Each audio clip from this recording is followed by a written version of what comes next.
Spiritualitas burung ini sangat banyak, tetapi hanya berukuran 1 kaki. Seluruh tubuhnya berkilauan dengan cahaya perak. Si Hao membawanya sambil membalik-baliknya dan melihat kemana-mana. Burung kecil yang cantik itu sangat marah. Apakah itu benar-benar Phoenix perak muda? Makhluk ini jarang terlihat sejak zaman kuno.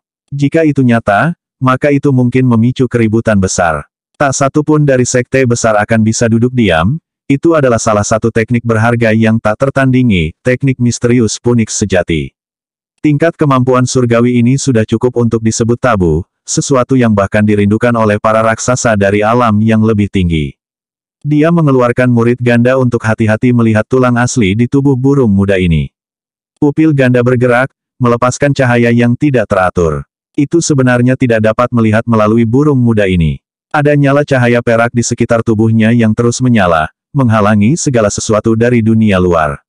Si Hao terkejut. Burung muda ini tampak semakin tidak biasa. Bahkan murid ganda pun tidak bisa memeriksanya. Itu sangat misterius. Si Hao menggunakan suara Dao, melepaskan teriakan ringan. Dia menggunakan kekuatan mental surgawinya untuk mencari lautan kesadaran burung muda ini. Namun, sesuatu yang tidak terduga terjadi.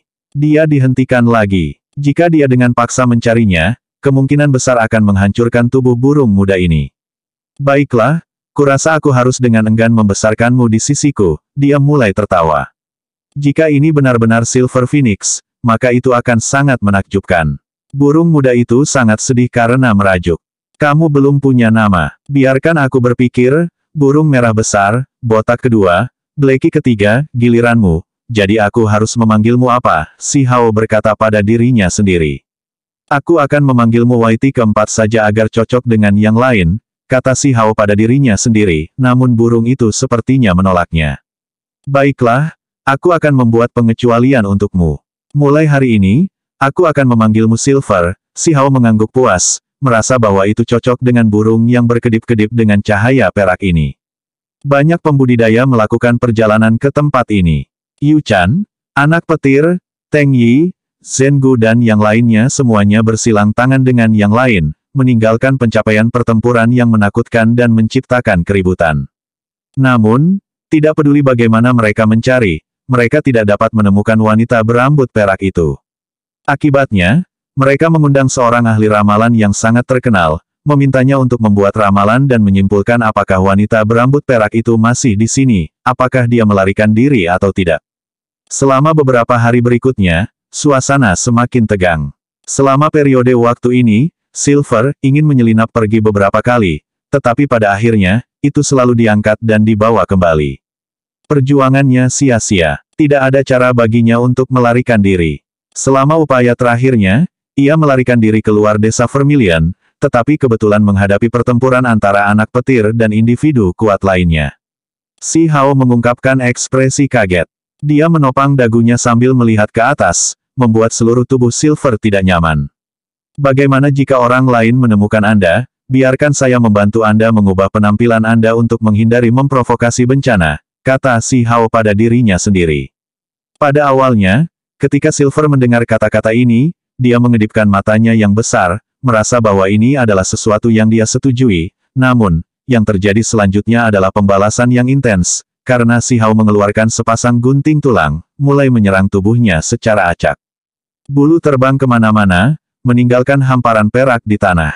Saat Silver melihat dirinya sendiri melalui cermin tembaga, rasanya seperti dunia berputar, hampir langsung pingsan di tanah. Kemudian, itu langsung melemparkan dirinya ke si Hao untuk mempertaruhkan semuanya terhadapnya. Bulu burung kecil itu berdiri tegak. Itu terlalu marah. Matanya melepaskan api perak saat menatapnya dengan kejam, si Hao tidak memperhatikannya dan menyelesaikannya. Dia sangat puas. Dia melemparkan gunting tulang dan menurunkan perak, meletakkannya di depan cermin tembaga lagi. Tenang, kali ini sangat indah, saya jamin kepuasan Anda. Jika orang lain melihatmu, mereka pasti tidak akan bisa mengenali bahwa kamu adalah Silver Phoenix, si Hao berkata dengan percaya diri. Ketika Silver mendengar kata-kata ini, rasanya seolah-olah petir surgawi menyambar, hampir semua bulunya yang indah telah terpotong. Saat ini, tubuhnya hampir telanjang, itu berubah dari Silver Phoenix menjadi merpati. Tentu saja, seekor merpati berbulu, kurus kering, dan jelek. Perubahan itu terlalu drastis. Tidak buruk kan? Si Hao bertanya. Benar-benar mengerikan, suara indah yang membawa kesedihan dan kemarahan terdengar samar-samar. Silver benar-benar merasakan kesedihan dan kemarahan yang luar biasa, dalam hati bersumpah bahwa ketika ia menghidupkan kembali tubuh aslinya, itu pasti akan melemparkan idiot ini ke gunung dan menekannya selama 500 tahun. Di dalam pegunungan, magma merah bergolak, mengubah petak besar hutan menjadi reruntuhan. Ada individu-individu kuat yang bertarung di sini. Si Hao mengerutkan kening. Dia melihat makhluk yang bahkan lebih kuat. Sekarang berita tentang peti mati tembaga tiga dunia dan aula tertinggi terdengar, itu menciptakan sensasi besar. Individu yang kuat datang dari setiap daerah. Api biru melompat-lompat. Cacing tanah yang sangat besar muncul. Panjangnya lebih dari 50 sang. Ini adalah seorang ahli yang menyalakan api surgawi.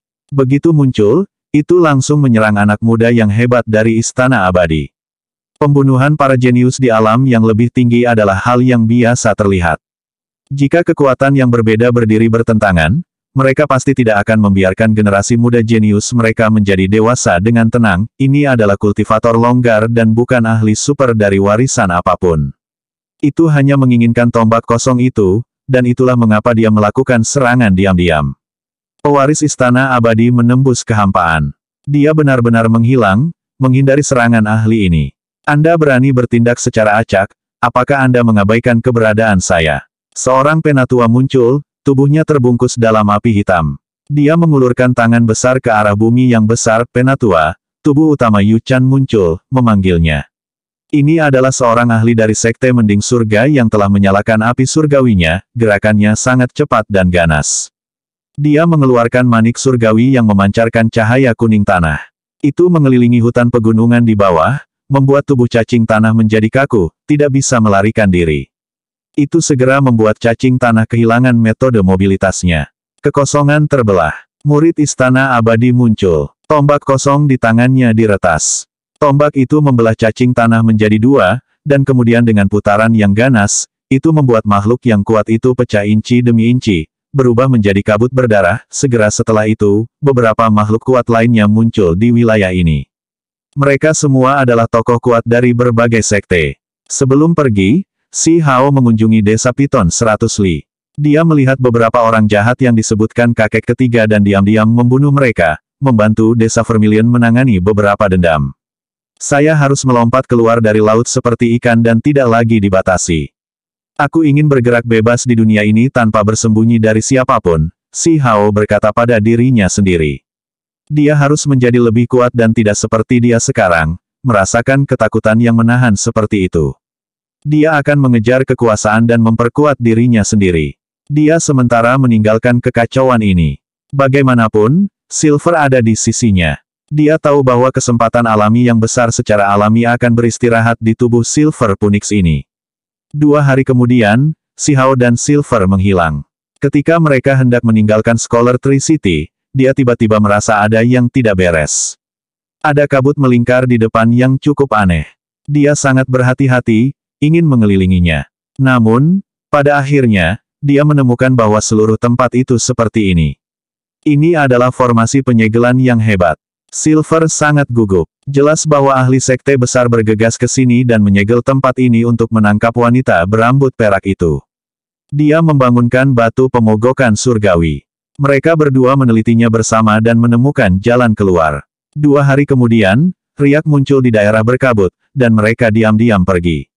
Silver, apakah kamu tahu di mana peti mati tembaga tiga dunia itu? Bagaimana kalau Anda memberitahu saya di mana aula tertinggi berada? Tanya Si Hao. Bulu Silver segera berdiri satu demi satu. Itu menatapnya dengan matanya yang besar. Segera setelah itu, dia tiba di kota prefektur. Dia menemukan bahwa pertempuran antara tingkat jenius ini belum dimulai dan masih ada periode waktu sebelum itu. Setelah melakukan perjalanan beberapa puluh ribu li, dia berangkat jauh dari wilayah itu, dan baru kemudian dia berhenti. Dia membagi sebuah kota besar dan masuk, mengambil tempat tinggal. Alasan utama keputusannya adalah untuk belajar lebih banyak tentang situasi saat ini. Itu karena desa Vermilion terlalu terpencil, dan bahkan kakek ketiga, seorang senior yang telah pergi untuk berkultivasi sebelumnya hanya memiliki pengetahuan terbatas tentang dunia luar. Ini adalah provinsi petir, dan sebenarnya dekat dengan provinsi 5 elemen.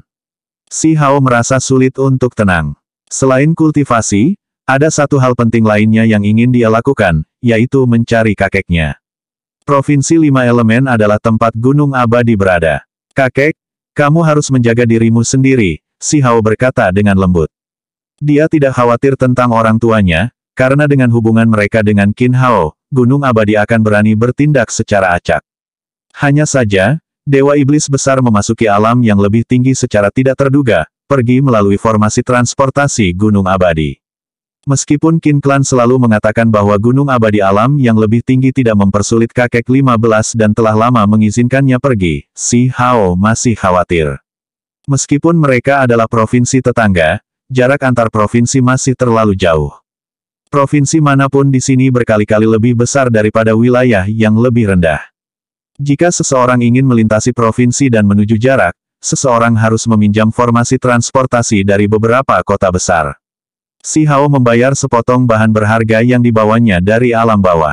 Bisa dikatakan pengeluarannya besar. Kemudian, hanya setelah beberapa hari dia naik ke formasi transportasi kuno dan mengikuti sekelompok pembudidaya melalui kekosongan menuju provinsi 5 fase. Jika seseorang ingin melintasi provinsi, itu sangat sulit. Pengeluaran untuk menggunakan formasi transportasi ini saja sudah merupakan sesuatu yang tidak bisa ditanggung oleh orang normal. Kemudian, dia memasuki beberapa formasi lagi di provinsi ini dan melakukan perjalanan beberapa kali lagi. Dia akhirnya menemukan gunung abadi dan mulai mendekatinya. Selama proses ini, Silver memasuki kondisi tidur. Tubuhnya bersinar di dalam, berkedip-kedip dengan semua jenis simbol seolah-olah sedang pulih. Si Hao memasukkannya ke dalam kantong surga dan buminya. Begitu dia memasuki provinsi 5 elemen dan sedikit lebih dekat ke gunung abadi, dia mendengar beberapa rumor. Ada beberapa pembudidaya berdiskusi di dalam kota besar. Selama tahun ini, kekuatan Qin Hao mengguncang semua provinsi 5 elemen, memandang rendah semua lawan di tingkat yang sama dan menghadap ke dunia. Dalam konfrontasi di ranah kultivasi yang sama, tidak ada yang bisa menukar lebih dari 3 pukulan dengannya. Rumor mengatakan bahwa salah satu tulang abadinya berasal dari alam bawah, bahwa itu milik kakak laki-lakinya. Saya ingin tahu apakah ini benar atau salah, pelankan suaramu. Hal semacam ini tidak bisa sembarangan dibicarakan. Ada beberapa orang yang telah diperingatkan dan dicambuk oleh gunung abadi. Ada beberapa yang bahkan kehilangan nyawa karena ini. Si Hao agak terdiam. Sepertinya gunung abadi sedang menghapus jejaknya, tidak berharap kecemerlangan Qin Hao dinodai oleh bayangannya dan menyembunyikan namanya.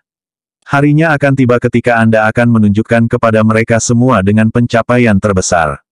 Anda kembali, dan meskipun Anda tidak memiliki tulang makhluk tertinggi lagi, Anda masih bisa berkuasa di antara rekan-rekan Anda, kata batu pemogokan surgawi, mengungkapkan ketidakpuasannya. Beberapa orang terus membahas ini, tetapi mereka tidak lagi berbicara tentang latar belakang salah satu tulang sejati Qin Hao. Kali ini, akan ada pertarungan hebat antara para jenius di 3000 provinsi. Ini adalah acara besar yang pasti akan menjadi sesuatu yang dinanti-nantikan. Saya ingin melihat seberapa jauh Qin Hao dari Gunung Abadi akan pergi, betapa briliannya dia nantinya, orang lain dari Tanah Suci datang. Qin Hao adalah surga yang menentang, disukai oleh beberapa. Tanah Suci, ingin terhubung dengan klan Qin dalam pernikahan. Mereka semua adalah wanita surgawi yang cantik. Si Hao tenang. Apa diskusi mereka? Dia mengerti sedikit lebih banyak tentang Gunung Abadi. Gunung Abadi adalah raksasa yang kuat.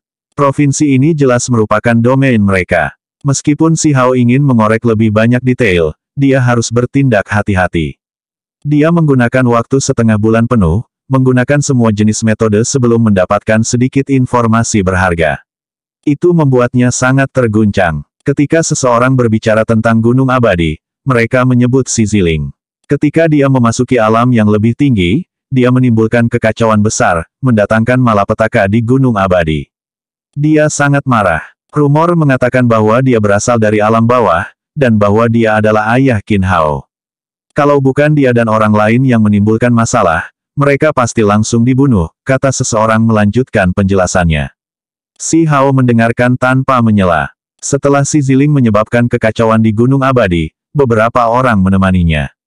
Mereka menuju Pulau Vian untuk mencari sesuatu, tetapi mereka akhirnya kembali dengan sedih. Ketika dia mendengar ini, jantung Si Hao berdebar kencang. Dia mengepalkan tinjunya dengan erat. Dia sudah mengerti bahwa Pulau Vien dibagi menjadi dua bagian. Setengah dari itu adalah area berbahaya, sementara separuh lainnya adalah penjara yang mengunci banyak ahli dan iblis jahat. Si Hao mulai mendidih dan kemarahan melonjak. Dia mengepalkan tinjunya erat-erat dan berkata dengan suara gemetar, "Di mana kakek?" Selain itu, dia tidak pernah berharap si Ziling akan bertindak dan menuju ke sana. "Kakek, aman," hati Si Hao bergetar dan air mata hampir keluar. Dia berbalik dan meninggalkan kota besar itu.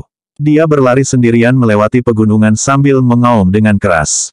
"Kakek, aman, kalian semua harus baik-baik saja," Si Hao berteriak keras.